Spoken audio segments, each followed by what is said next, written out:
Want to be in the know on all things cannabis? You're in the right place. Regulations, growing, running the business. I need a dollar. Welcome to the $1 Pound Podcast. Here are your hosts, industry professionals Ryan and Joey.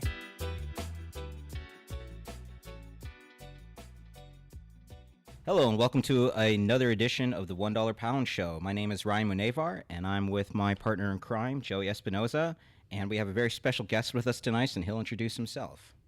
I'm your partner in non-crime, actually. My name is B-Dizzle, and I am, would you like to know what I do? I would love to know what you do. I am a cannabis entrepreneur. Fantastic. And I think it's only appropriate that we start this podcast off by explaining to people. Me and Ryan run into a lot of different people, as B-Dizzle does as well. And we've been wanting to do a podcast for a while. And B-Dizzle actually came up with a name for this podcast, and it's just one of the best names we could ever come up with. So we have to give him 100% credit for that right off the bat. Totally. 99% credit because you guys actually did it. So I've been talking about that name for a long time. So thank you for making it happen. It's the best name ever. It really is. It's totally solid. It is. I think it's obviously an exaggeration, aggrandization of what the reality is. But, I mean, it speaks to obviously where we're headed. And it speaks to, because my purpose in life, and I'm sure you guys will ask this later, but is all about destigmatization, the normalization of cannabis, so that we can all feel like we are members of society, not outcasts and counterculture, even though I like counterculture. I like how you threw the normalization in there for us. I threw it. I actually rolled the ML without an A. Yeah, that was perfect. Woot woot. So let's kind of start with how you got into cannabis, or what's your story to kind of get into all this mess, become a cannabis entrepreneur. Let's see. I'd say I'm a late bloomer. I started using cannabis probably junior year of high school, end of sophomore year of high school. I don't know if that's a late bloomer or not. Ryan's a late bloomer. Fucking 23. That's like grandpa style age to get into it. So you're the guys like in college that I would like make them start using cannabis. Try every year, and then your senior year when you realize all that stuff. If I could go back in time and find my 6-year-old self and land like a little spaceship time machine and get on the lawn, I totally would change my destiny if I could have done that, because not smoking cannabis honestly made my life a hell of a lot more miserable. And granted, some people had a different reaction to it at a younger age, but oh man, if I could have those years back, it'd be amazing. Same boat.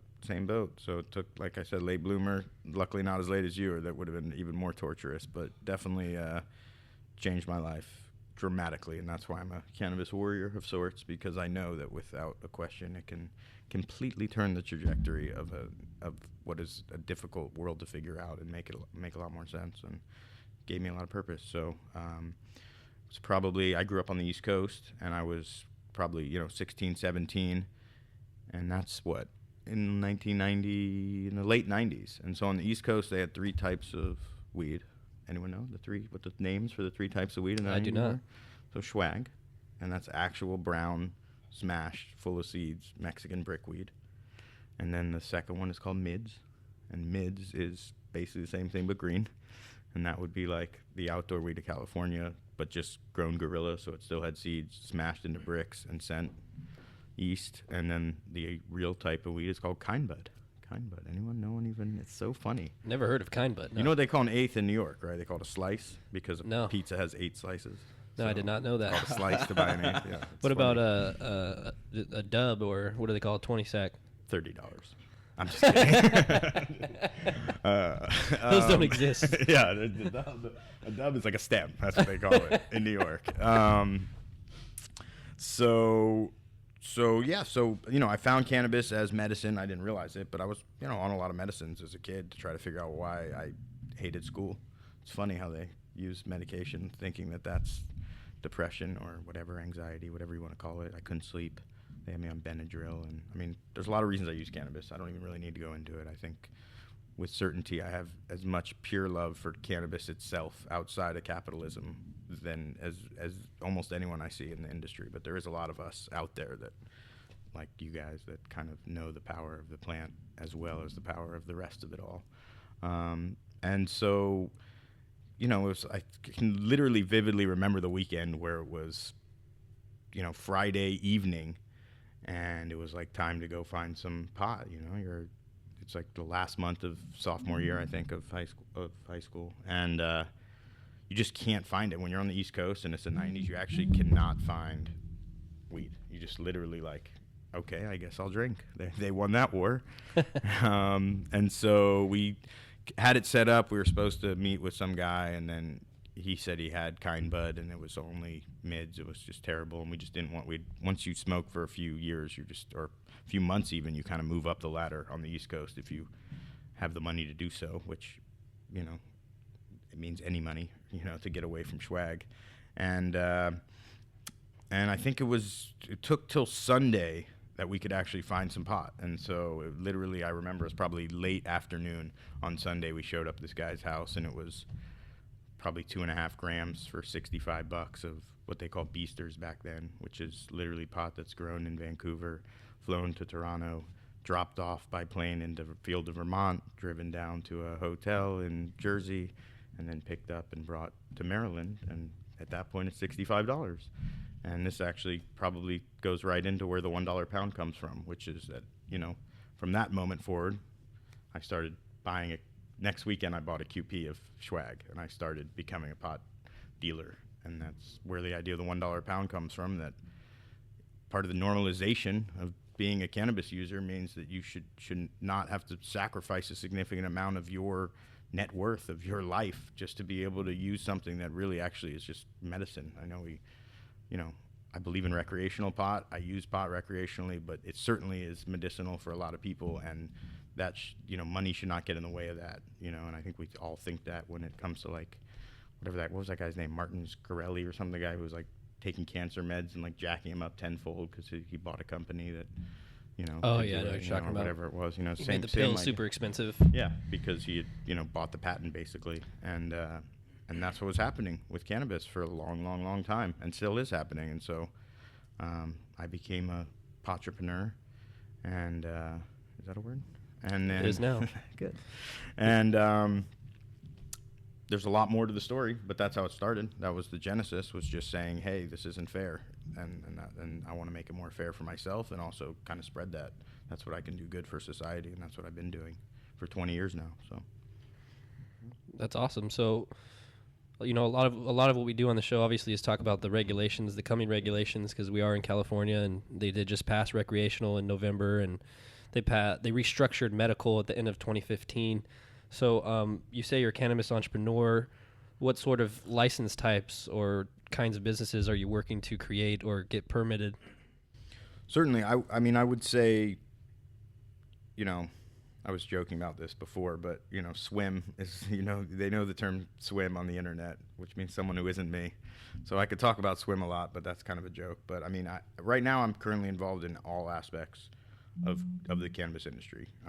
I can't think of one that I don't in some way touch in terms of all 12 licenses. I mean, if you talk about big and small grows, I have, whether it be consulting influence, minority ownership, or aspirations, or applying for regulations in all of those license types. So because of the nature of how the regulations change and how I kind of see regulation, and also just my personality, because I'm ADD as AF. I'm so ADD, it's crazy. So I can't do one thing, and so part of that is doing everything, and so it's hard to know how that was going to fit in regulatorily. Is that a word? So yes, I think there's definitely. I'm currently in applications for. Let's see, what is it? Which type is? Small indoor. So small indoor would be a type 1A, 1B. Yeah, so my name is on a 1A application, and we're currently operating as a 1A and paying taxes as a 1A. We are in application for several manufacturing licenses.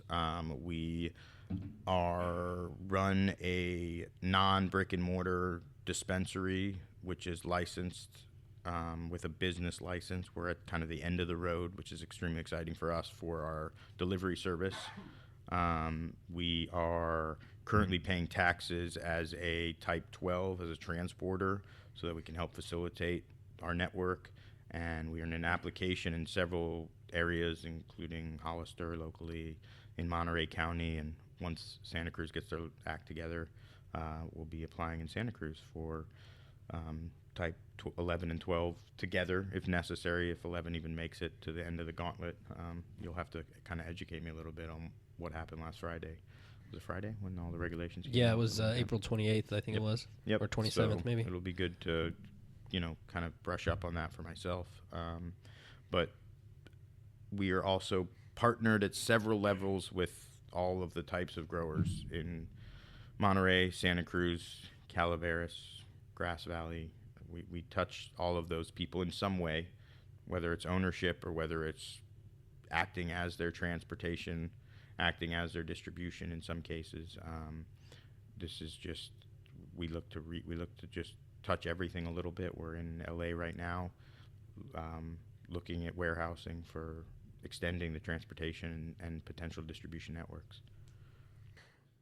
Well, something I want to talk to you about is, since you are involved in so many of the potential license types, is let's talk about the supply chain and how it kind of works now and has traditionally worked, and how they're trying to get it to work. And so traditionally, you're a grower, you grow weed, you go dispensary hopping and try to sell to as many dispensaries as you can, or maybe you have a buddy who does that for you, and then the dispensary sells the product.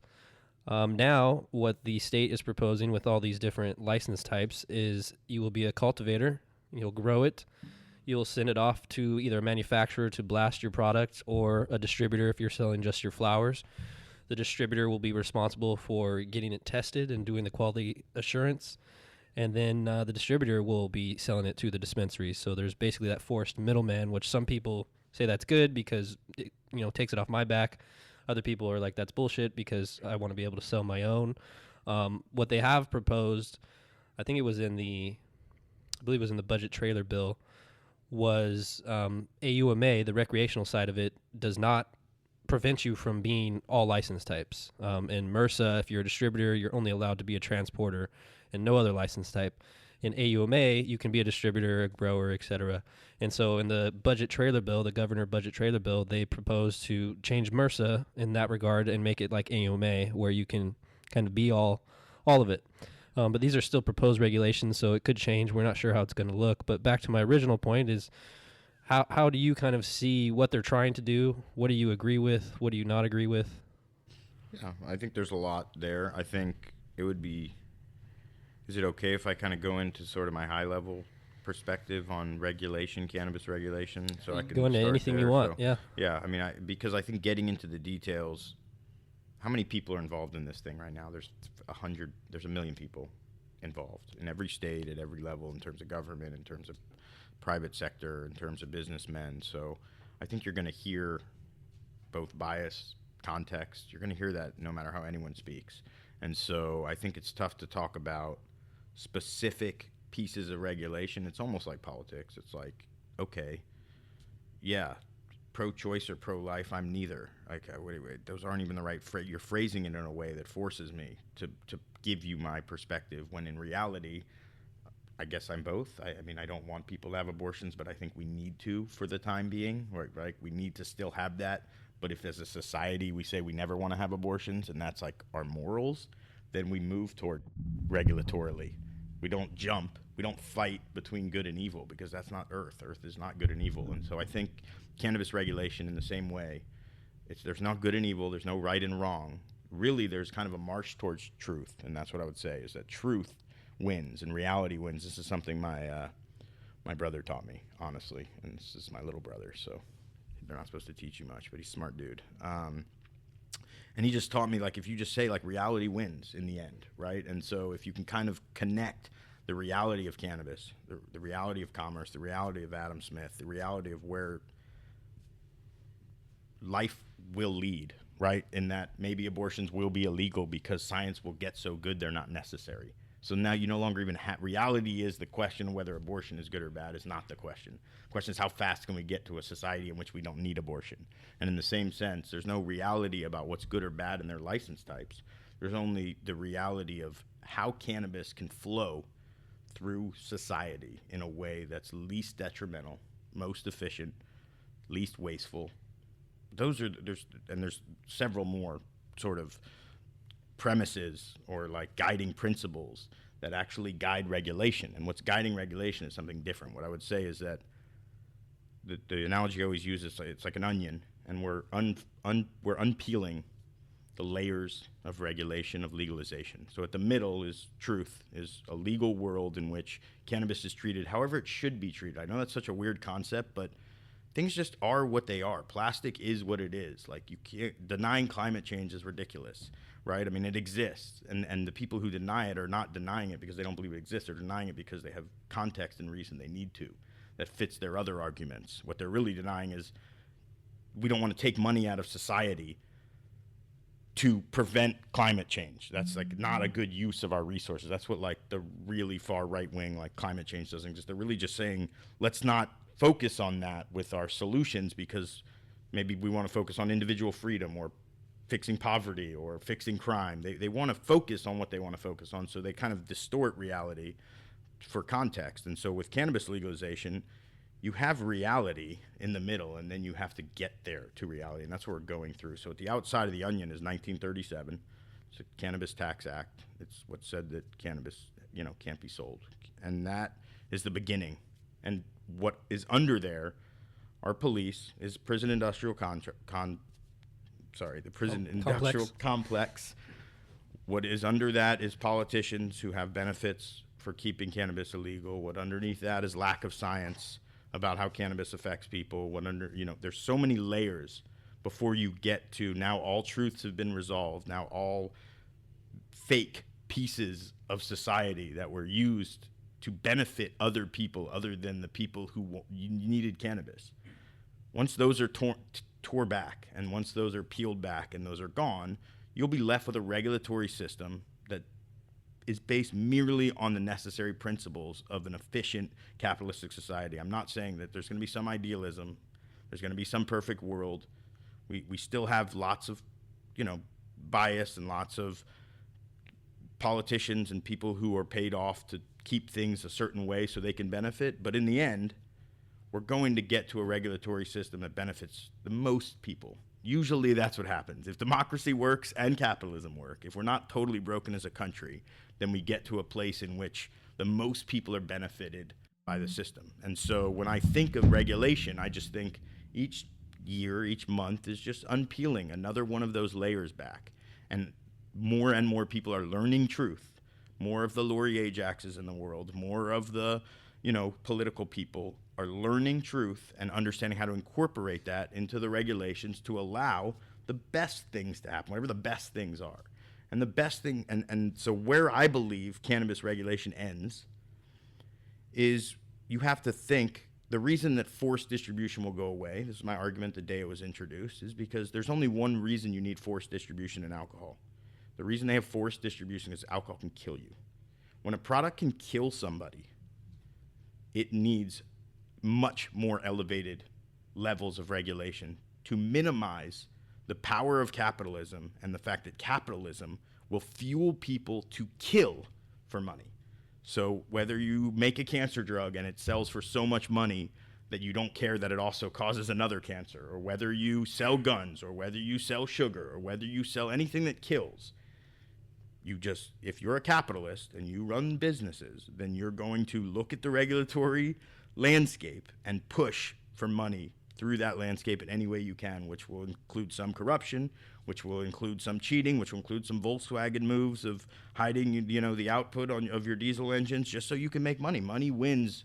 It's a competition. That's what America is. It's a competition between democracy and capitalism, the will of the people and the power of money, and those battling. And so the regulatory world will end in a different way than it is now. Forced regulation came because they looked at cannabis as alcohol, but they didn't understand, well, what's the premise of why alcohol has forced regulation, and does that exist in cannabis? And since alcohol can kill, they have to figure out as many ways as possible. You can't advertise on billboards. You can't sell to people under 21. You can't let people drink at a bar if they're already drunk. You can't drive drunk. They have to come up with regulations to lower the chance of people dying, because the corporations, the Budweisers of the world, don't care how many people die. They care how many Budweisers they sell. And that's true in cannabis too. Every true capitalist who runs a cannabis company is going to push to have as much pot sold to as many people as possible without any regard. And so regulations are necessary to prevent that. But they're necessary only to mediate to truth. They're only necessary to get the system to equilibrate to no death, to no harm, to no brain cells of 14-year-olds being diminished because they're using cannabis too much. The regulation is necessary to prevent harm, but not all harm. We don't live in Finland. It's not meant to be a communist state in which we protect every single piece of bad thing. And so the regulation is, we're in a phase, we're unpeeling, and we're getting closer and closer to truth. But the truth is it doesn't kill you. And since it doesn't kill you, you don't have to worry about consolidation of power as much. You just don't. They let the power of manufacturing go to China, right? That's happened over 30 years. So be careful when you tap the table. It picks up on the mic. No worries. I just want to let you know. I talk with my hands. No, that's why I keep these on, so I know. No, keep going. What you're saying is amazing. No, they moved the power of manufacturing to China. They did it, and they do it, and it kills people, and a few people die, and a few extra people maybe kill themselves. I don't know. They try and look at the stats. They try and figure out regulation. I mean, child labor laws in the early 1900s, they come from industrial revolution. They come because you start to figure out ways to make so much money that you stop caring about humanity. I mean, that's really what it's 100% the main forces in America. And so they let the manufacturing go to China. All good. That's a lot of power. Ultimately, it's not that bad. And that's why it kept going and going and going and going, and we're here we are today. Because even though we have lower prices, and even though people walk around and say, man, the kids in China are working, we're working them to the bone just so we can have cheap fucking sporks, or whatever. Yeah, I get it. I get it. And I get that that's bad, but it's not bad enough to write laws that absolutely cripple the industry. You haven't crippled Chinese manufacturing just because kids are working a little too young to make our sporks. It's just not happening. And so because of that, that's cannabis. Cannabis doesn't kill. That's the beauty of cannabis. That's why normal geeky dudes like the three of us are in this industry, because it isn't it isn't chocolate. It isn't fucking alcohol. It isn't cigarettes. It isn't something that we have to.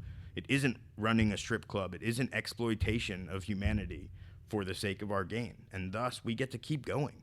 And we get to win against the regulators. We absolutely win till they're grinded down to the bone, till it looks more like oil.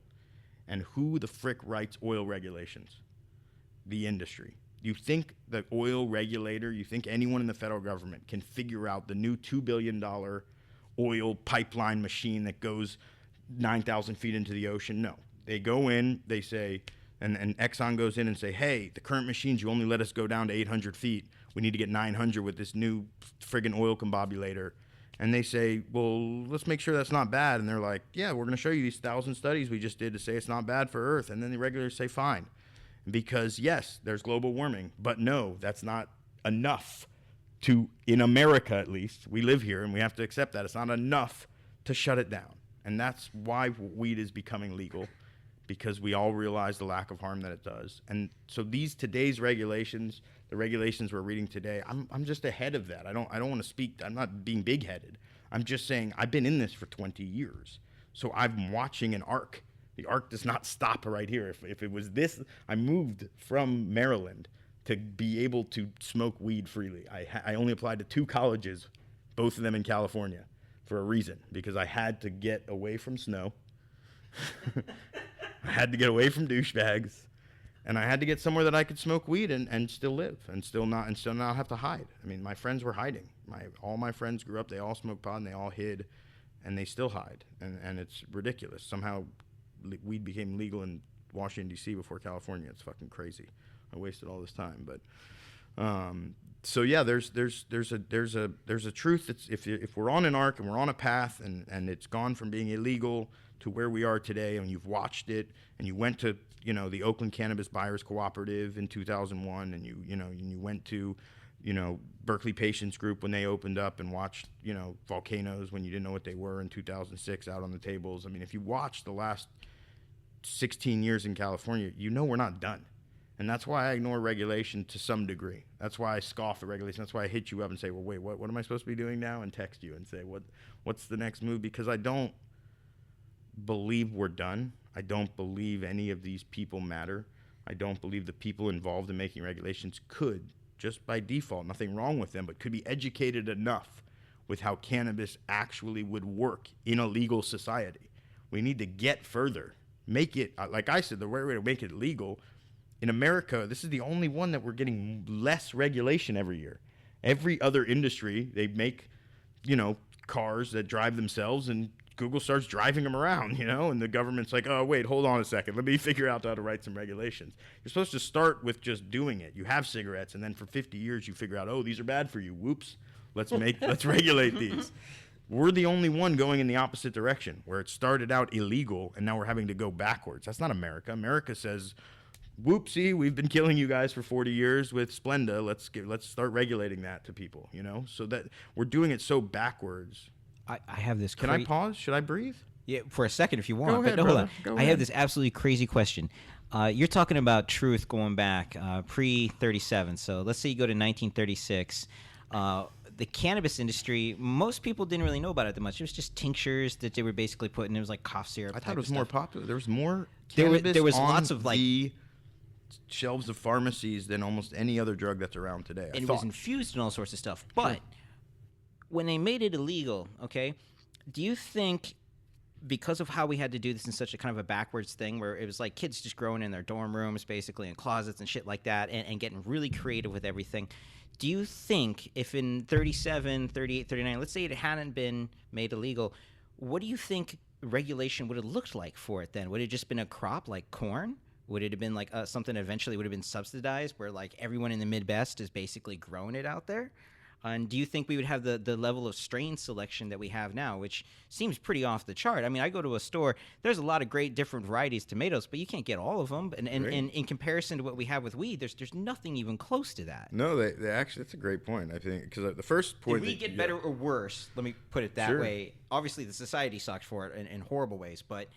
if we had a regulated system like that, would it still just be that simple? No, you're right. You showed, well, I mean, there were 2 points there, okay? So one is that how would it be regulated? And I think that's more a question of the truth that I'm speaking to, and I don't think I know. That would be like knowing what God looks like. It's like you're never really ever going to get there, I don't think. But how was it regulated in 36? It's a pretty good reference point. How it was, but my point is how it would have grown over time, because would it have grown like tobacco regulation or alcohol regulation? I mean, if you go to Toronto right now, you can't buy liquor or wine from a store. I mean, you have to go to a county run, a state run, the federal run, I believe they actually are stores. So, I mean, which way would it have gone along the path in terms of would the government been running the stores and kind of suppressing the variability? But so that's one point, is that all I was going to say is I just don't know exactly how it ends, right? So we don't know how to play it out from 36. We're going to see in 10 years how it ends is how it would have ended much earlier,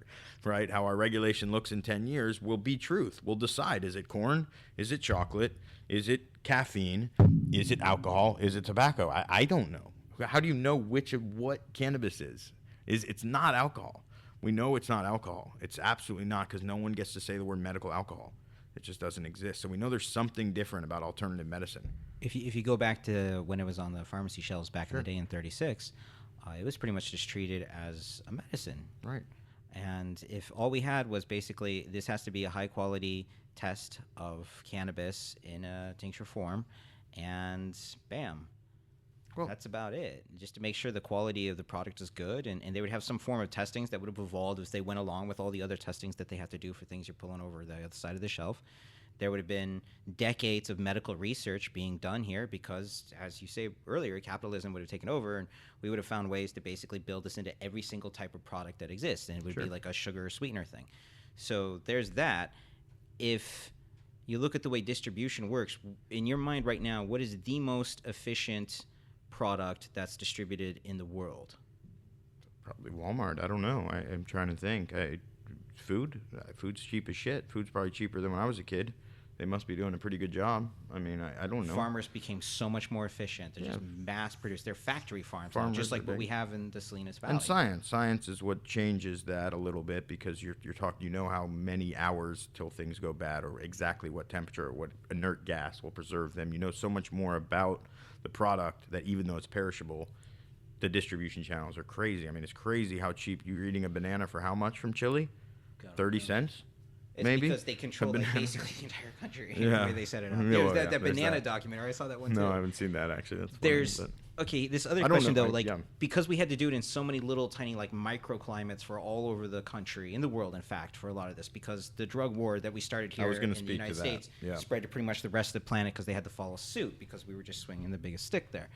So, do you think the quality and the variety of strains in comparison to what it would have been if they'd gone through those scientific normal hurdles just to do tests if it had been legal versus the illegal market creating all these crazy little mad scientists everywhere? That was your best question. Even though the other part, just to finish the last part, because that was to say, I think there's a weird thing going on. I never read like Brave New World or whatever it's called, where there's like a drug that everyone's taking or whatever, like, you know, that people just drink. Something happened with TV and now computers where a part of society, it makes sense for a part of society to explore psychedelia in a sense in their mind that didn't probably make sense before there was a digital world, right? When we sat around and played chess maybe, or if you want to go back even further, 100, 200 years, when we sat around as family units and when we had one-on-one entertainment, that probably was enough psychedelia just in the human experience that where you didn't need to tune in and tap out. And I think probably in the 60s it now made sense to have this culture of people who kind of act like shamans do in South America, which was the hippies in a sense, and start doing drugs because the world got weird as shit, capitalism got weird as shit, TV is really weird, and it just makes sense to be high once in a while. I mean, you're sitting there hitting a pen. Why do you want to change your mindset? It's not just medicine. There's two things going on. And so what the Brave New World reference was just to say we might have hit a time. And this is where the whole the evolution, like what would have happened in 1937, it was just a medicine, that one would have happened with how it grew regulatorily. Well, I just think we're in this weird phase that I don't think most Americans accept, which is like there's just a reason to get fucked up in a different way than alcohol, probably, which existed for the first 10,000 years of human existence. There's just a reason to be a little stoned because it's really weird out here. And so I do think no one knows how to regulate that because it's like almost like a South American concept. Like it's almost like a concept of psychedelia that has come into like a first world country. Like why do we want to get high? Why do we want to do acid and ecstasy? Like why is that I don't think that existed. I think it was a different kind of drug in the 1800s and before. I think in a sophisticated society. If you look at England or something in the 1800s, if you look at these more sophisticated societies like America, I don't think you see as much psychedelic use, and I think it has something to do with TV or something of that nature that gets people kind of want to tune out a little bit in a different way. And so I think it's hard to know how it would have progressed as it went from medicine to getting high. And what the heck that's why I said I don't know where to classify it on the spectrum of vices, because I don't understand exactly why we have a society that wants to get fucked up. Maybe it's no different than alcohol, and that's what I will kind of, maybe you guys could teach me that by the end of this podcast. Maybe I can learn that, hey, it's just alcohol, man. Don't be so deep on it. But I feel like it makes you think differently. Alcohol makes you feel differently, but weed makes you think differently. So why is there this huge 10+% of people in America that just want to think differently a lot of the time? It's weird. It's a weird thing. And so it's hard to know how distribution. But to the other point that you're making about the variability, the strain variability, amazing point. And I always talk about tomatoes in this study that just came out, probably, man, I wish I could pull it up, just came out like a month ago, that there is actually a gene in the code of tomatoes, the most common tomatoes, and it's for sweetness. And that gene is gone. It's actually been bred completely out of all of the lines through all of the interbreeding that they've done for the last 10 to 20 years to really come up with the biggest, most, virile and most robust tomato that can fight the elements, that doesn't get bugs. They accidentally got rid of a gene through all that breeding, because even though people are tasting it, over time, it's just like cannabis. Like your taste if you just hit one strain over and over again, the taste goes away, right? Same with one type of food. And so I think the tasters, the part of Monsanto that was trying to say, hey, are we making a good tasting tomato, forgot a little bit what heirlooms taste like. But it's funny that you say that too, because you make me think about how for so many years the way cannabis has been bred is for high THC, but there's so many different cannabinoids. It has. And so but now people are like, oh, it has CBG, or now we're figuring all that out. But a lot of them are gone, kind of just like those tomatoes. They are. I mean, it was a project to get them back. I mean, a CBD project, it was like a project to be like, wait, how the hell? And the point is that the the tomatoes got to the point where you can't get it back. It's out. It's really gone. There really is no. And so what they're now starting to do is bring the heirlooms back in and like do basically a new breeding project, like start back over to like the CBD project was. They're now having to do that in tomatoes. They can't do it in, I think, bulldogs. So bulldogs get arthritis. Bulldogs have problems. There's a certain sect of bulldogs that all the breeding, there's only a few lines of bulldogs, and now all of them have the arthritis gene, and they can't get it out. Like, it's stuck forever. And so that's the detriment of capitalism. Like I was saying, regulation is necessary to stop detriments. We're at this beautiful awaked moment of humanity where there's a fight against capitalism because they realize it just fucks everything up, right? And so there's this awakening, and cannabis helps that, to say, don't do that to anything. Stop doing that to tomatoes, like stop doing that to dogs, and don't let that happen to cannabis, right? And let's not get to the point where it's Monsanto owns the seed and they sue everyone who, if the seed pollinates onto their farm, and then now you get sued because you're using Monsanto's genetics. Don't let that start to happen. And that's something that scares me a lot in terms of getting rid of all that variability. But I think we're past it. I think the weed industry is so hippie and so left wing and like open-minded that they're more into getting CBG back and fighting to get THCV and find those strains and do it for different terpenoid combinations, and not just do it for capitalism, not just do it for, we got high enough on THC. I mean, that is a piece, and you're totally right that like that's all people were doing, and luckily we stopped it. I think we just stopped it quick enough because maybe there would have been no CBD dominant strains in the world another 5 years because we would have just bred it out of the gene pool. But yes, I think the fact that it was illegal created a type of marketplace that emulated the 19th century, the 1800s, where there was any sort of variability because it was communal, right? And that's why Dumpster strain comes from Ohio and Blue Dream comes from Santa Cruz and OG Kush comes from LA, because there isn't a distribution model that only prioritizes capitalism, prioritizes profit, and wipes out the fun to get the most money, and to get the chunkiest and the most resinous and only those traits. You still can have these micro cultures, and that's exactly what used to happen in agriculture, or used to happen in culture in general. That's why they're on Instagram in every country. I mean, that's why I said there's a problem with technology and TV where it homogenizes the world, and capitalism certainly homogenizes the world. And I think we have this beautiful piece of our own little culture that is just crazy how unique and different, and how many different, it's a scary part about the regulations. To have a type 6 and 7 that's so hard to get, to make it hard to be a manufacturer means it's harder. This is where we talked about truth. It's harder to get to there's a CBG molecule and we can extract that CBG molecule. Well, you can buy that shit from Switzerland right now, but you can't probably find it in the United States because of regulation, because it's so hard to just push forward and find new truths that exist on Earth, because you're battling against cops. And so we don't want to make a regulatory framework that's so restrictive that it promotes capitalism. It promotes capitalism over creativity. I mean, that's the beautiful, I think cannabis is beautiful, but I don't think it should be a total free-for-all. And I like that we're moving toward a legal world, and I think it makes sense to have counterbalance, have a regulatory scheme, but understand that over-regulation leads to homogenization, and that's the worst thing. It's just boring. It's boring, and it's bad for humanity. So I think you're right. If you think about things like, Walmart versus, go into this a lot, Amazon.com, in the end, when this stuff can be shipped through the mail, the internet eats it all. They'll be basically the equivalent of like eBay for cannabis. Can you ship through the mail? Because this Type 12 license is not going to be worth much. I hope you can't do that yet. When it becomes descheduled, they're doing it. We do it. We're Federally. working on the website for the fun of it. Like we Canazon, we call it. We actually have a Canazon project going on in the company just for shits and giggles, because it's not that hard to set up e-commerce. And I know Get Sava, and there's companies out there, Flo Cana was doing it. I don't know if they're still doing it. There's Potbox guys out of Santa Cruz. There's a lot of people to go through the mail. And eventually, though, you guys are literally going to be competing with really like Amazon.com. That's what's coming up. We'll see. That's the interesting part, is that can we hold back against that? I mean, it hasn't happened yet.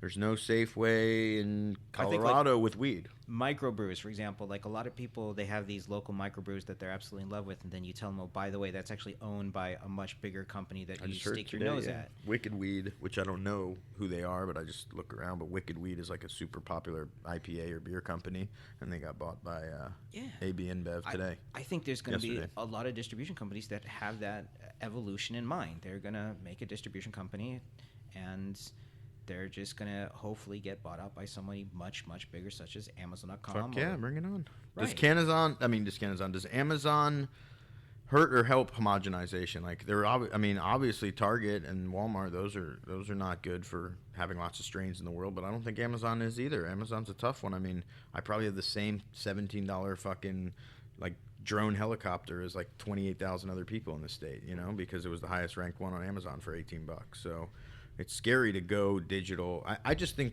we'll be okay. We're going to go slow. I mean, we're going to go slow. We're not going to get to Amazon tomorrow. Go back 10 years. Do you think we'd be at this point today in 1 decade? Yeah, I thought we'd be quicker. To be honest, 100%, I thought we'd be quicker. I just didn't want to fight this long. So I guess part of my brain was just saying, look where we are. But yeah, I was smoking wax in 2006. I mean, it's. So let's say it gets descheduled in 2 years. Okay. How radically does this change the whole game? Because we're going to be competing against everybody. 3-4 years, Amazon. I'm okay with 3 or 4 years. I just don't want it to be next year, I guess. I don't want it to be next year or the next year. Really, I mean, does America want to be the biggest cannabis supplier in the world? Does America want to... They want to be the biggest at everything. Right. So do they want to have made in China, designed in California? Do they want to try to do that where Kiva is going out and creating farms all across South America, creating manufacturing companies in China, but being the innovator and selling Kiva products all across the world? Does America have the will to really fight that hard, or are we going to lose? Are we going to lose to Israel and Spain and Uruguay and all the other countries, Canada and all the countries that are ahead of us? I think you absolutely would lose. Yeah, well, I mean, are we losing? Are we going to lose? That's the question, because can we even get there? Can we even get to the point? I mean, who's the biggest edible company in the world? Anyone know? I don't know. It's got to be Kiva.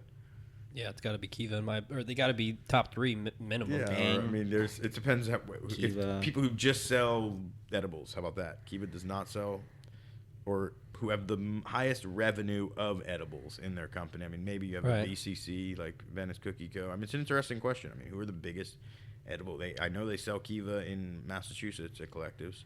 You know, it's 40 in a bar. Also, I could pull that up right now. So I don't know who the answer is, but America wants to win. Like you said, they want to be the biggest. And so once the deschedulization happens, everything probably goes fucking crazy in every single way. I mean, you know, you're going to have it at gas stations, over the counter. Pharmacies will still have their medical grade. They'll get around the infusion stuff. There's a bunch of stuff in the state of California that they're kind of against as far as infused products coming up. Oh, really? What's that? I'm scared to find out. We'll pull that up in a second. Yeah. If you're fighting against the Trader Joe's shelf space, that homogenizes things in a lot of ways, because you only got like 10 different brands of cookies on this one shelf that you can compete against. No, I know. And same thing with bars. I mean, that's where it goes. On-site personal consumption, it's a free-for-all. They turned that down in Colorado, I think, because they freaked out. The Trump thing kind of got them to pull back on everything. They were so close to like going crazy with on-site in Colorado. Didn't they get it? They got it, but it's super restricted, I'm pretty sure. It's just not. They're really limiting it, I think. They also came out and said that if Trump did start going after rec businesses, they would just turn them into medical businesses. That was awesome. That was the coolest of all. Really cool. Obviously, there's all these creative, like, we're not allowed to have the cops help you, but that kind of already was in play a lot in California. Yeah. But that one, where we're just overnight, we'll make them all medical. F you, Trump. That was the funniest. That was great. Yeah.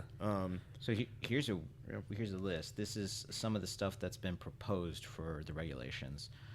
The following products are prohibited from being infused with cannabis: alcoholic beverages, anything containing nicotine or caffeine, any food that must be refrigerated below 41 degrees Fahrenheit, any canned product, any juice product, perishable bakery products that must be refrigerated, dairy products, meat products, seafood products, and the addition of cannabinoids to commercially available candy or snack food items. That seems Wait, pretty say the last one. restricted. Sorry, I interrupted you. That last one was amazing. What was the The last one? addition of cannabinoids to commercially available candy Oh, or snack food. That's awesome. That's an industry line. That's us saying no Snickers, no Mars, but these guys don't get to come in and do it, right? Isn't that what they're saying? That's pretty fucking awesome. You know, that was put in by us, by the industry. The rest of them sound like they were put in by Seafood fearmongers. That was a great one, dude. That was seafood. I was just like, but the below I can't have 40 cannabis infused sushi anymore. This sucks. Yeah, man. cannabis tuna, cannabis. Let me think. My whole canning company might go to Alcoholic shit. beverages. Well, I mean, technically, a lot What of about- tinctures are alcohol based. So how does that work? That's a funny one. Yeah, but Any food Tinctures that use must olive be oil and stuff refrigerated too, below though. 41 They may. degrees Fahrenheit. but what So about what's the drink? dairy that- products, meat, to fucking every. No, candy what about bar ice out cream? The ice cream one kind of blew my mind there. The under Yeah. 41, that's crazy. That's just them being lazy. That's just them saying we're not going to be able to regulate, well enough to make sure that people don't get. I mean, People can listeria. make I just say commercial listeria food all in the their time. homes That's and what I sell it as mean. a kitchen And so, recipe. I mean, I don't know. I think if someone's selling tamales. They just knocked on my door an hour ago. Like they're not going to jail. So It'll I be don't an think they awesome were black under- market for ice cream coming up. Yeah, That would be like that'd be it'd amazing. be equivalent if they were gonna ban I need like a sugar from QP every of fucking single one of Rocky these Road. products. Quick. Oh god. Can you mail that to New So York? one thing I want to talk about, just because me and you have talked about That's it great. off air, is kind of going back to the supply chain, just because we've had conversations about, the flour and the concentrate and edibles are all kind of different when you look at it. When it comes to the flour, it seems that we're going toward this prepackaged model. So the question is, where should it get packaged along the chain? Because right now, the dispensaries usually pick up, turkey bags of weed and then package it themselves, or maybe they'll put it in a mason jar and weigh it out in front of people. And me and you both kind of said that it's very similar to produce in the sense of you go to the grocery store and you pick an avocado. Yep. You don't necessarily just buy a prepackaged bag. They're available, but you have the option to pick. So where do you think that should be done, or how is it done, I guess? What's the reality of that? Yeah, you go to the high level, kind of the bullshit spiel I gave at the beginning. What's truth? Why does it have to be prepackaged? Let's make sure we all agree that reasoning is sound. That reasoning is not based on fear-mongering, misinformation, whatever might be motivating the need to, someone in a meeting might have said, hey, like all those grimy hands in the jar, might be bad for spreading that. Whatever. I mean, whatever the justifications are, I don't know. I don't sit on these meetings.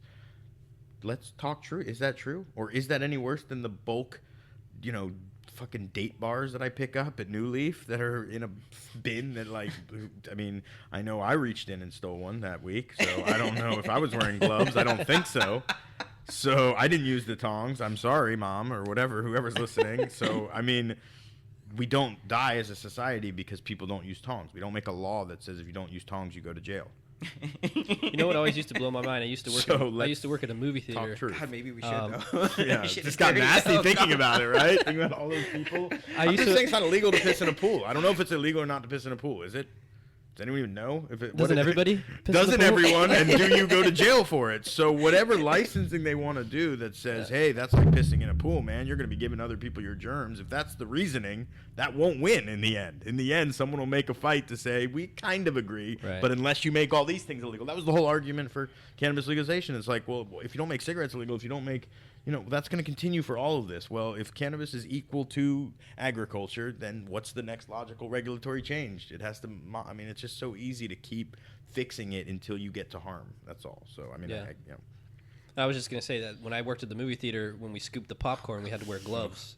Right. But I would go to plenty of other places that don't wear gloves and they're touching the food, and I was like, what the fuck is this? And there's no cops. That's the whole thing. Is just as long as we realize that, like, I hate when they touch cash and then the food. oh, Oh, That's horrible. That's the dirtiest fucking thing in the no, world. yeah, there could be. Right? Didn't the plague come because we were just throwing our trash can out the window for like 2 centuries, and then like 50% of people died, and they're like, oh, maybe we should like get trash bags, and they got trash bags, and the plague goes away. So there's a chance that all these systems of like cash to fucking popcorn movement might actually be like spreading herpes or whatever. Yeah. Maybe, I don't fucking know, but if not, if science says no, it's all good, or all you need to do is hit the fucking the hand cleaner on the way between the cash, then make that the law. Don't ban all showing of cannabis, because truth is, like we said, it's better to look at your weed and smell it and pick it out. And so if that's one truth, and the second truth is there's no bodily harm that comes from mistakes around handling loose cannabis, And that's the second truth. And the third truth is lab testing that's done in a way on bulk cannabis and still is validated, right? We tested this batch, and it came to them in a turkey bag to the club, and that batch is clean. What is there left to say why it has to be packaged? That's not truth. So that's why you have Colorado, or that's why you have Washington with prepackaged and Oregon without, because it's bullshit. It's they don't know the fucking answer yet, and truth will win. And so whatever regulation they make, to answer your question of where should the packaging happen, whatever the truth is that needs to make it safe, decide if it's efficient to apply it at a different supply chain, a different step on the supply chain, and fucking do it. So that's why they let grocery stores have bulk fruit, because they've looked at the science, they've looked at the supply chain, they've looked at what human nature wants, and they've said it's acceptable. They don't just arbitrarily say, no, oranges need to be there because one person in a meeting who we respect, or who funds this, or who runs a packaging company, has made what sounds like a good point. That's why I say it's so much like politics. There's truth on both sides. So to pick one truth based on one meeting, or based on power, or based on other bias, is useless, because truth will win. You're wasting your fucking time. All these things are a waste of time. So where will it happen next? I mean, really strange is that they're allowing distributors to package flower but not concentrates. That's what I saw in the regulation on Friday. I don't know if you guys read that. Yeah, you were the one who actually pointed that out to me first. Yep. So I saw that and I said, well, okay, just tell me why. Like, let me at least so I can put my argument together. Tell me why the fuck it's okay for me to handle flour and put it in a jar, but not handle wax and put it in a jar. What is the difference? How could you possibly make a law that differentiate those two? So maybe someone will convince me. That's the whole thing. I don't know all the truths. So getting into the draft regulations, a couple new things they added was a packager license, an infuser license, and a processor license. Processor being somebody that will dry and cure your weed, and then I guess it goes to the distributor or the packager. I don't know how that works. So I bet $1,000 they would add that license. I bet $1,000. I use that processor license as my argument for why the tax model is so wrong in Monterey. I use the processor argument, which is to say that when a trimmer, are they going to allow trimming companies? Yes, right? I already stated that as a truth. It makes too much sense, and it doesn't have too much detriment. I mean, that's how regulation is supposed to be written. So processor, love it. Love that there's going to be, like, no offense, like the sexiest group of ladies running around all of Monterey getting like business. It's going to be insane. There's going to be 10 beautiful Burning Man flame tossing girls who trim so fast that you won't even believe it, and they're going to be putting all the cartels out of business because they're going to be so good, because they're going to be allowed to organize and start a business and optimize, instead of right now trimmers can't organize. There's no trim license, there's no acceptability, so the trimmers have to go to the site and they have to basically be a slave to whatever their new workplace is every time they have to go around and go to sites. That'll happen too, no problem, and that'll happen probably most of them, but someone's going to come up with a plan for finding the people on the first part of the supply chain, the cultivators, who benefit, whether it's their property. I mean, my buddy in Watsonville, he has no space. Do you want him to build 4,000 feet of grow, or 3,000 feet of grow and 1,000 feet of trim room? Let him grow in his 4,000 feet and have an outsourced trim company come and pick it up. It's more efficient. It gets us closer to $1 a pound. What do you think? How's it going to work to transport a bunch of wet weed? Terrible. We've done it in the middle of the night way too many times, and I can tell you it sucks, and it really sucks. So someone's gonna when the figure it cops out. pull you over and open up a U-Haul, and there is just rows of hanging wet weed, and they say, "Is that 99 plants or not? I gotta figure this shit out." And they say, "Fuck it, just drive." Yeah, the wet weed thing is weird. I wasn't even, that's the thing. Maybe there won't be trim companies like that. Maybe there won't be those beautiful women riding around trimming for us. I want to live that dream, though. Creating that company, you can be the driver. That's my kind of truth. No, but I just think, I'm not saying it has to happen. I'm just saying I don't know if that happens, but it can be figured out. I don't know. Maybe it's science. Maybe it's argon. Maybe you have a truck that is filled with inert gas. Maybe you or the air is sucked out of it, so it's like a vacuum truck, so that there's no compression. The weed can look as good when you get to the location as otherwise. Maybe you do the machine trim. on site, and then you can pick up product when it's like basically dry, not wet. You know? Right. I didn't get the curing. I mean, what does it say? Drying, curing, and trimming, or what did it say? It said I like believe three that's what it things. said. Yeah. Yeah, I want to look because I mean, yeah, drying seems tough. I feel like drying on site is something you want to do, but having your own trimmers is like having your own IT department. It sucks, dude. Just go to India. Just go to India. They're so much easier, and that's just the thing. It's like having to manage. You can't. Yeah, of course the 2-acre farms in Monterey can have 6 full-time trimmers. Maybe, I don't know. They're mostly machine trimming, I think. But I know people that have like an army of 100 of them. 100 trimmers? Going right now as we speak. Yeah. Why not just have the trim facility on site with the actual distribution hub? That's one place to do it. That's like the most efficient way. Yeah, have it because on the everybody's same- got to go there anyway. Right.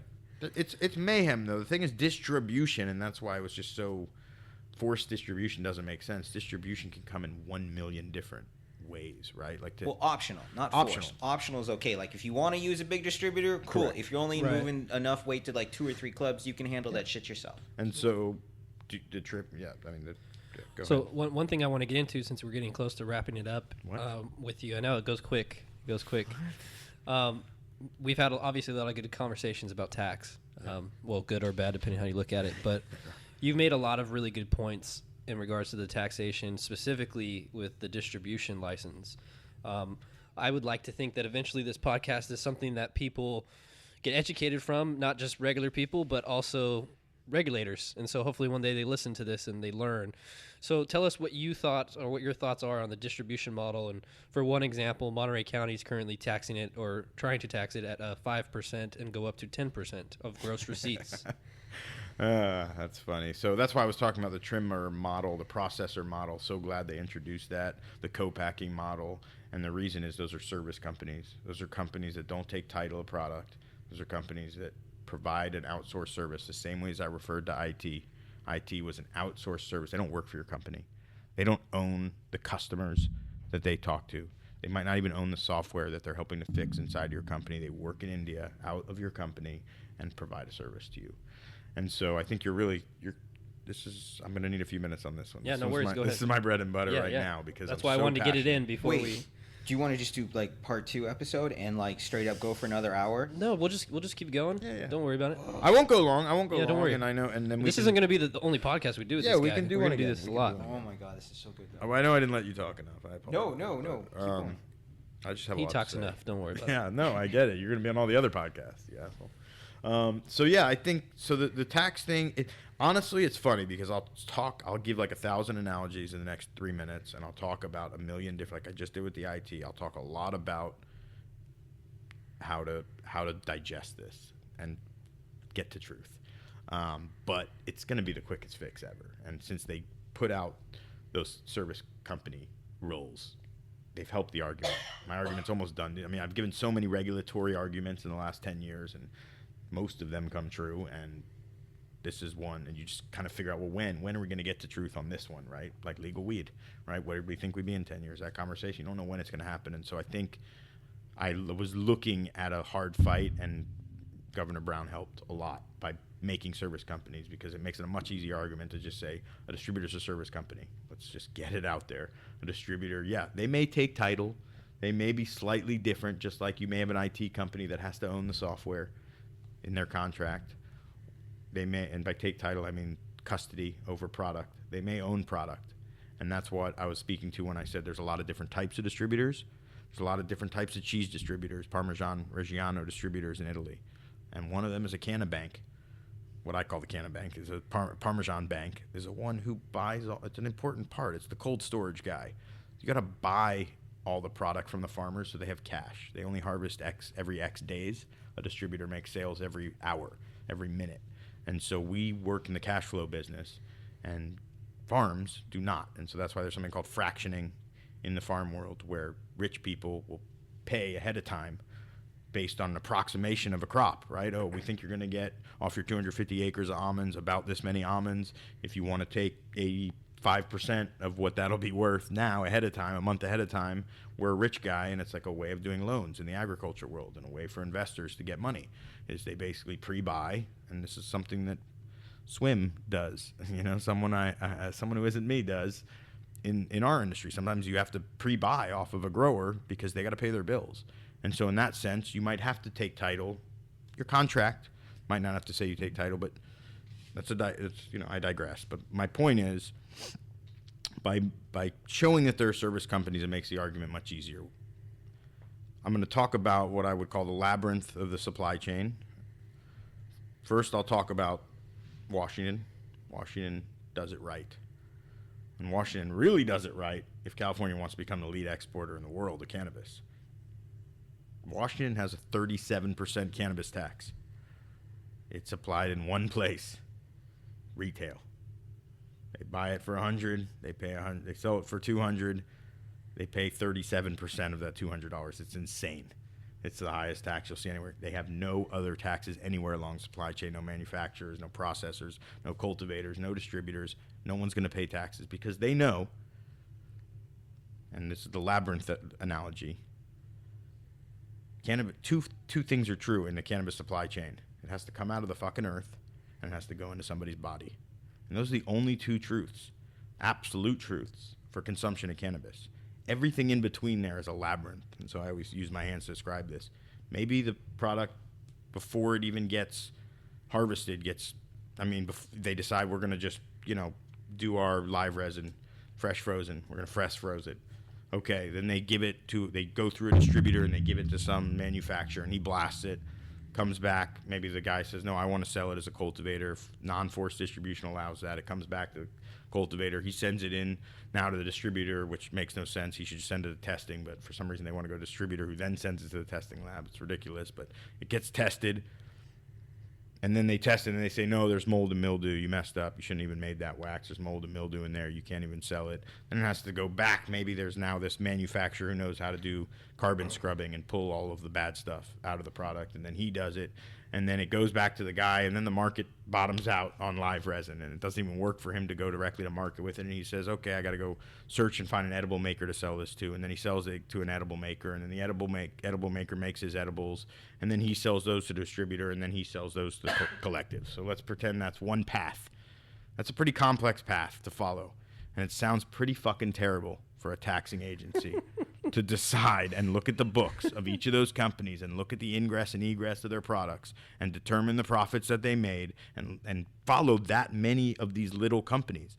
So why tax cold storage?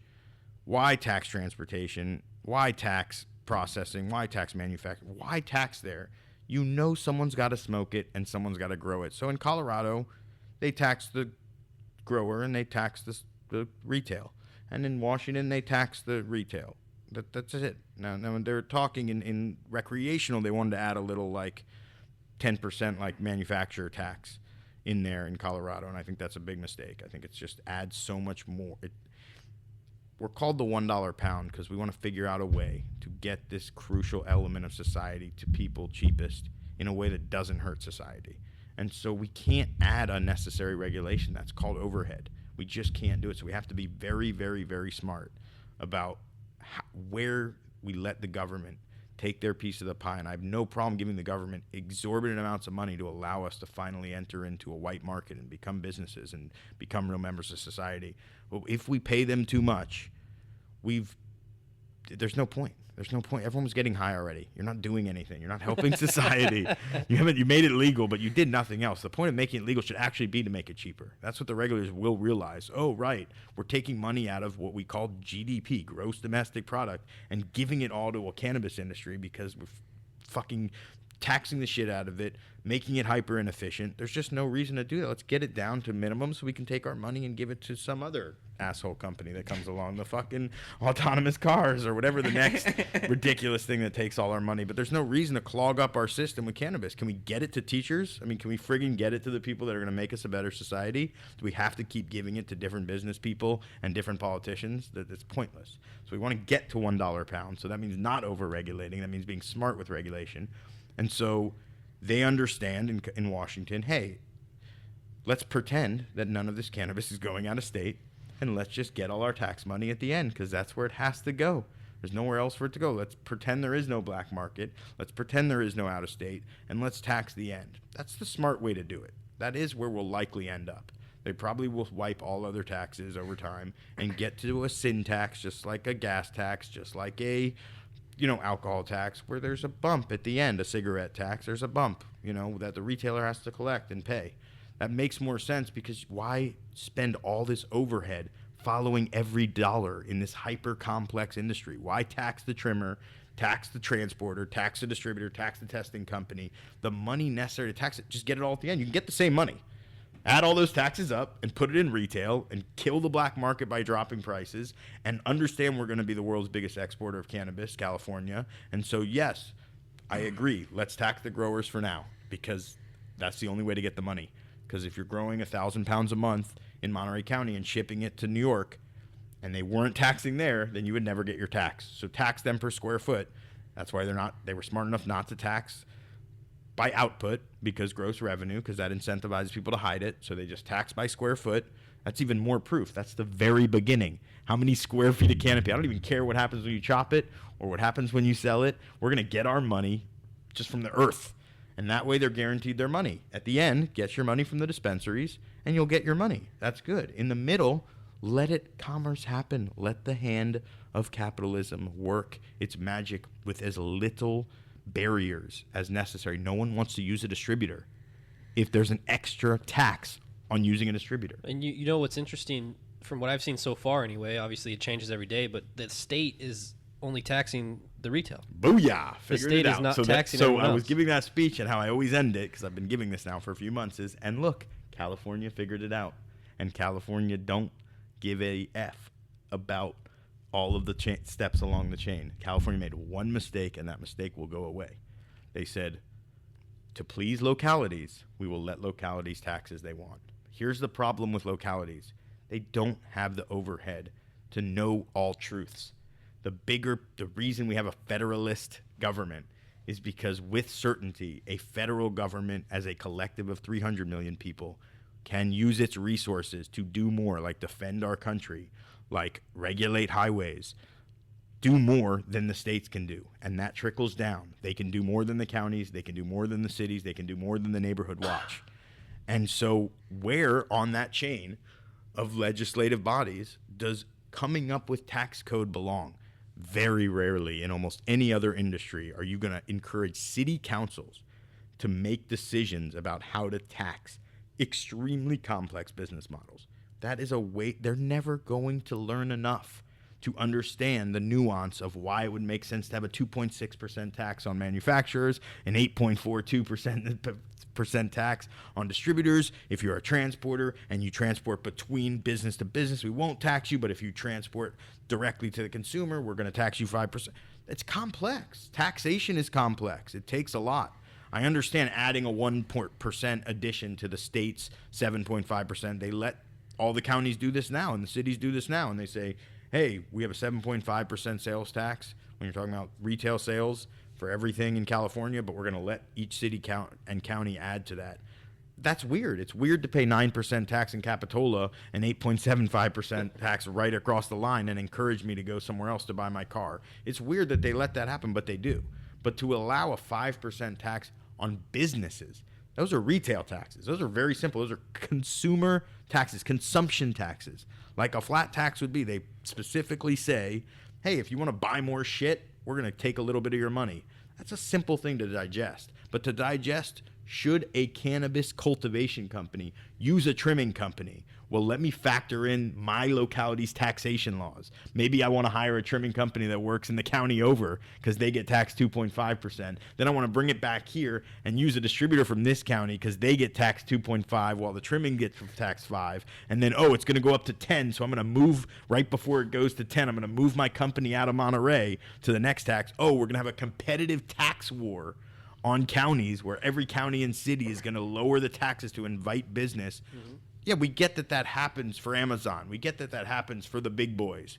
That doesn't need to happen across the entire cannabis industry. Like, I get that Amazon will do whatever they can to say, we'll open in North Las Vegas, our next major warehouse, if you guys give us these tax breaks. That's one piece of corrupt America, and I'm fine with that. But to think that has to exist for every small farmer, they have to factor in where they're going to live because their tax code is so ridiculous. You already have that in income taxes. You have that in in consumption taxes. There's so many places you do that. Don't do that to one specific industry. It just doesn't make sense. It doesn't make sense to like make us choose like, oh, I want to move from Jersey because they have a high, tax on my job. Like my parents are going to retire in Florida because it's 0% income tax. That's going on for people all the time. Don't make every cannabis business have to decide where to bring their family because all of a sudden a few city officials who are not quite educated enough on this hyper complex issue. We can't even change. Watch Trump try to change the tax code. It's complex to do when you have like millions of dollars. To do it in a little locality and on a time clock and with the crunch of corporations, don't do it. The state figured it out for us. What is it, $15.25 or something in Yuma per ounce? Like they have some crazy thing. Do you know the amount of math that it went into in arguments to get to how much they were going to charge in taxation for legal cannabis? Well, actually, you make a good point. I have to go back to what I said. They are taxing retail and the cultivator, not the distributor and everybody else. I totally forgot about. That's not Yuma, though. I don't know if Mercer is. No, yeah, California is taxing $148 per pound and like $44 per. Those are crazy gram, weird numbers, right? We can agree those are weird fucking numbers. You're going to make fucking Judge Phillips figure that shit out? Like, he's got a few weeks left, Had a few weeks. I think he's gone, right?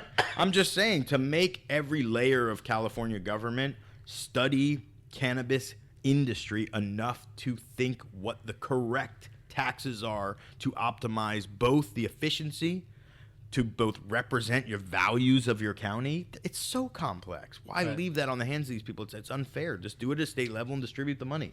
Give it to the schools of the area. Let it be done. Have a tiny 1% additional tax. Sin tax, but sin taxes are not meant to be determined locally. Not sin tax. That's crazy. Sin law, if you want to say, hey, we don't want to sell alcohol after 8 p.m. in our area, fine. If you want to say we don't want to have dispensaries, or you don't want to let, a laugh factory that sells weed open up, Or in the city of Salinas, you can't have your dispensary open on Sundays.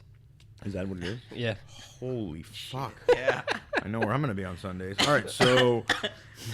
So I totally get what you're saying, but let's talk about... Now, since we're talking about peeling the layers of the onion, for where we are now, we are at 5%. You told me about 5% on distributors would just totally destroy them. So yeah, my where that all leads to is to say that's the one issue is you shouldn't even have a tax on these middlemen because it adds the overhead that's so painful for the whole system that it actually changes the flow of how the supply chain would work. It changes people's inclination to use a trimming crew. When you hire your own, they won't incur an additional 5% tax. So let's start there, that there actually shouldn't be taxes in the middle. Then we start on the second one, there shouldn't be taxes on services. Services are things that can be done in-house. So just because you want to go out to India and outsource it, now India's might be a bad example. We might all want to tax because we're going out of the country. But just to use another company in the same town to do the trimming, you weren't charging the cultivator 5% additional for the trim work, right? So maybe that's a great point. There's math there, so you have to think about the math because maybe they're offloading some of the cost, but not really. You've already charged the cultivator the $7 a square foot or whatnot. So just take your money and let him figure out how he wants to trim. Don't make him not want to trim with a trim company because they have to pay an extra tax just to do it. So there's that point, but then the greater point that we're speaking to is that distribution is a service, in essence. And as a service, the job of the service person is to lower their fee as low as possible. No, what's that? You're touching the... Oh, I'm tapping the shit out of you. Yeah. No, it picks up on the mic. That's what I'm saying. What does that do? Like when I go like this, the mic can hear the dud, dud, dud, dud. And it just ruins everything. It ruins my vibe, and I'm so sorry. No, I'm sorry. I'm cool. I'm just making sure for people that listen to this. Stop me from it, dude. They're gonna be like, what the fuck is that noise? You would think such a high quality plastic folding table would not cause such resonance issues. Let me stop tapping. No. It's amazing. But you're saying, for example, distribution was a service company, et cetera. Exactly. Transportation is a service, distribution is a service, trimming is a service. These are service companies, and service companies do not produce products. They do not put their name explicitly on the product. They do not have high markups. If they had high markups, they would be avoided.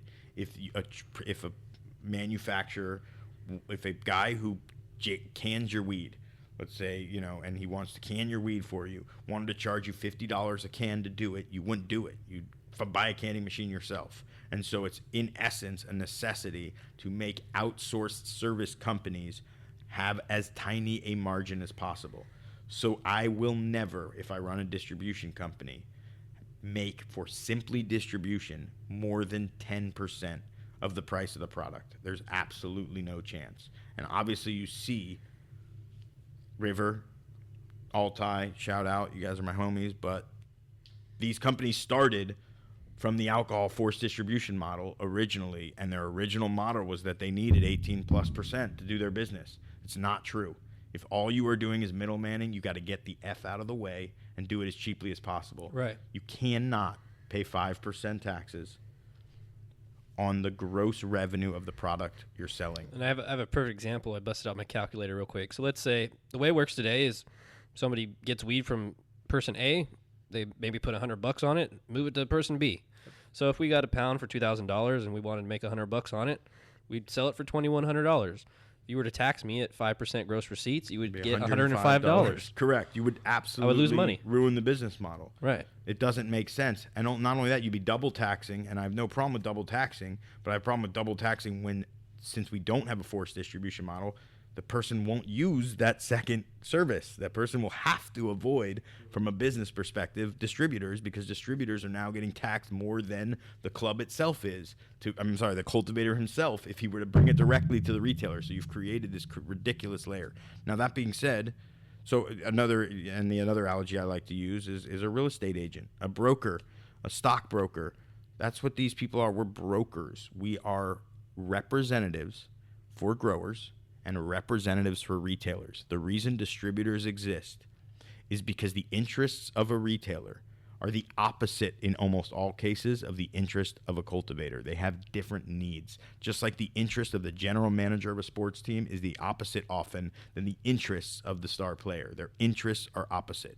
And thus you need Jewish people in the world to go between those two people and understand, since Jewish people are so good at psychology because we're all going to shrinks all the time, they need to understand the needs of both parties and compromise and mediate them. And that is the job of a distributor. It is to align the disparate values of the two parties enough to allow commerce between the two parties that doesn't implode. And since you want aggregators, people in the middle, absorbing the problems of each side, one side of the supply chain absorbing the problems of 1,000 growers and absorbing the problem of 1,000 retailers and buffering them with his own tactics that neither side would do on their own. MBAM would never do exactly what the cultivator needed. Hey, I need $10,000 fronted to me, given to me because I can't pay my bills. You are not going to often see a retailer willing to pay money ahead of time, like I said, fraction, because it's not built into their business model. You need people taking returns. You're not going to see a guy who lives in the hills of Humboldt taking a return from a dispensary in LA. You need middlemen that deal with the problems of each side and facilitate, and that person needs to do it as cheaply as possible. Otherwise, just mathematically alone, it would make more sense for that cultivator in Humboldt to drive down to LA and pick the pound back up if there is a $500 fee by a distributor in between to moderate all of the problems. So your fee has to be low enough that the aggregation of all of everyone's problems is now worth more to you in your pocket, and the money that you can get by being a problem dealer with, right? Not having to give that $500 back to the grower by talking to the collective and talking to them the right way and doing your middleman game. Those problems have to be cheaper. The sum has to be worth more than the value of each of the parts. It has to be. And that's the job of a distributor, as an aggregator, concatenator. We take a bunch of problems, add them up, and it's less than if each of those person had to deal with those problems on their own. And you need that. That's why there will be distributors, forced or not. And so if you want to talk taxation, it's pretty simple. Do you want me to be a big distributor or not, Monterey County? If you want me to be a big distributor, that means you want me to represent 1,000 products. Do you want those 1,000 manufacturers to pay the 5% tax? So if every manufacturer that I've aggregated for has $1 million of gross revenue, and you collect 5% off of each of them, then what you will be collecting is $50,000 in tax off of, let's say in a hypothetical world, 1,000 different manufacturers in Monterey. So let's say you have 1,000 manufacturers all paying 5%, they all do $1 million of business. Are you happy or sad? Are you happy that you got $50,000 off each business? So that means each of those businesses can absorb $50,000 worth of tax and stay in business. If I do my job right, I'm supposed to be selling all $1 million, each of those $1 million worth of products. So my revenue, if we do our job good, is supposed to be $1 billion in sales. But my profit will be the same as each of one of those companies because I'm just as big as them. I just serve a different function. I'm an aggregator. Your So margin's different. my margin is completely different, and their margin and the goal of my margin, success, the definition of success for a distributor is to push your margin down. That's why Costco has a 2% margin. That's why people who do want a middleman do it as thinly as possible. That's why agents for the top sports stars are 3 to 4%. That's why real estate agents make 1.5% on each side of the deal. That's why your brokerage fees are so low at E-Trade. The more efficient a middleman gets, the lower his percentage gets. That's what the definition of an effective distributor is. So if you want me to aggregate 1,000 $1 million companies so that we can buffer the problems of 1,000 people and you can have one guy to go to when something goes wrong, when that listeria outbreak comes, you know one guy who you can talk to first who can help point you in the right direction because my interests won't be the same as that manufacturer. So the guy makes ice cream like he shouldn't, or, but now maybe we'll be able to live in a world where you can make ice cream. He gives me a product, listeria outbreak. He wants to hide from you. But since I distribute his product, I'm going to be on your side because I now represent more than just him. So you need middlemen to buffer the representation of each of the individual clients. And so if I took 1,000 clients and did my job so well, and I sold $1 billion worth, I'm still making the, let's say, $250K a year profit like those guys did with their 25% profit margin when they each sold $1 million worth. So, but you want my taxes to be 5% of $1 billion.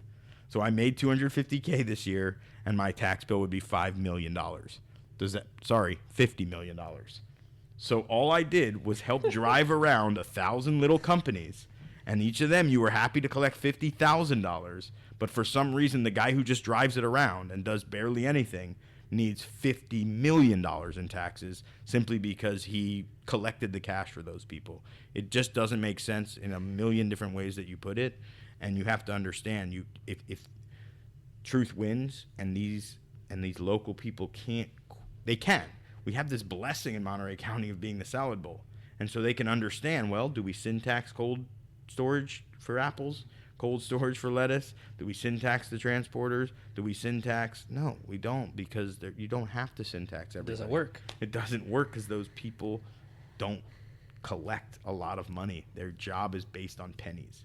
And so that's why you currently have 0 distribution applications, Monterey, and that's why Hollister County, I believe, has 2 distribution applications, because people fear that without the correct education that there's a fight that we're going to have to do to explain to you that we're a service company, we work on fees, and those fees we're more than happy to pay 5% of the commissions that we need to charge. I think it's preposterous. I think it hurts your economy. I think it hurts your ability for you to be competitive against other counties that choose not to tax every single step of the way. But we can handle it. We can absorb it and see where it plays. Well, because you understand what part of the onion we're at, Yep. and you're just going to accept it until we get to that next layer.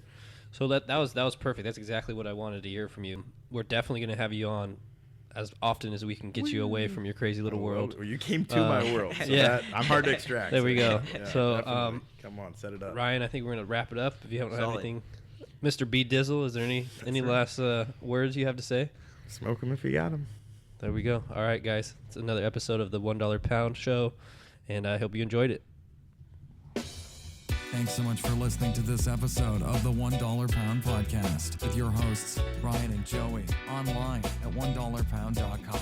We'll catch you next time.